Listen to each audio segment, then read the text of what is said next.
Hello everyone, আসসালামু আলাইকুম। কেমন আছেন সবাই? আলহামদুলিল্লাহ আমি ভালো আছি। অনেকদিন সামাজিক যোগাযোগ মাধ্যম বন্ধ থাকায় সবাই খুব অপ্রীতিকর অবস্থার মধ্যে পড়ে গিয়েছিলাম। সবারই পেজের অবস্থা 12টা বেজে গেছে।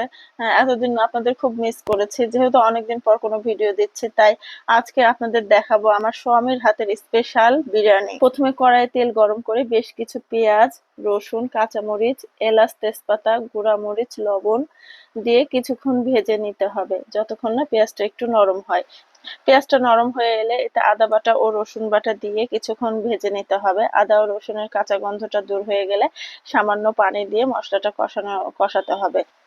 মশলাটা ভালো মতো কষিয়ে কিছুক্ষণ ঢাকনা দিয়ে মশলাটাকে রান্না করতে হবে। তারপরে মশলাটার যখন পানি একটু কমে যাবে তখন আগে থেকে ধুয়ে এবং পানি ঝরিয়ে রাখা খাসির মাংসটা অ্যাড করতে হবে।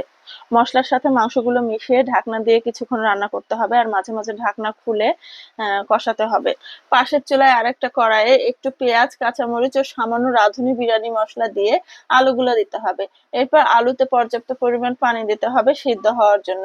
বিরিয়ানি রান্নার সময় যে আলুটা দেওয়া হয় তাতে নুন ঝাল ভালো ঢোকে না, ভালো লাগে না, কেমন জানি পানসে পানসে লাগে। তাই আমার বর যখন রান্না করে তখন আলুটা এইভাবে রান্না করে তারপরে বিরিয়ানির সাথে অ্যাড করে। দেখতেই পেলেন মাংস থেকে যে পানিটা বের হয়েছিল সেই পানিটা শুকিয়ে মাংসটা এই পর্যায়ে চলে এসেছে। এখন মাংসটাকে ভালো মতো নাড়াচাড়া করে এতে রাঁধুনি বিরিয়ানি মশলা অর্ধেকটা, প্যাকেটের অর্ধেকটা দিয়ে দিতে হবে।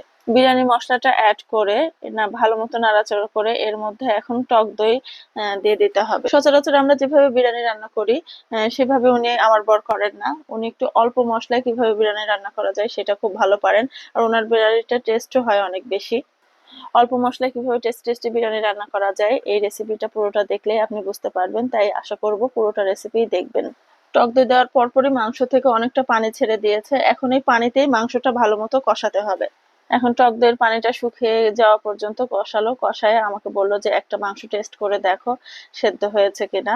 তো আমি দেখলাম মোটামুটি 80% সেদ্ধ হয়ে গেছে। এখন মাংসটা পুরোপুরি সিদ্ধ হওয়ার জন্য পর্যাপ্ত পরিমাণ পানি দিয়ে গরম পানি দিয়ে বসিয়ে দেওয়া হলো। এখন পাশের চুলায় একটি প্রেসার কুকার বসিয়ে তাতে আস্ত রসুন, পেঁয়াজ, কাঁচামরিচ, এলাচ, লবঙ্গ, দারচিনি দিয়ে পোলাও চালটা দিতে হবে। পোলাও চালটা এখন ভাজতে হবে।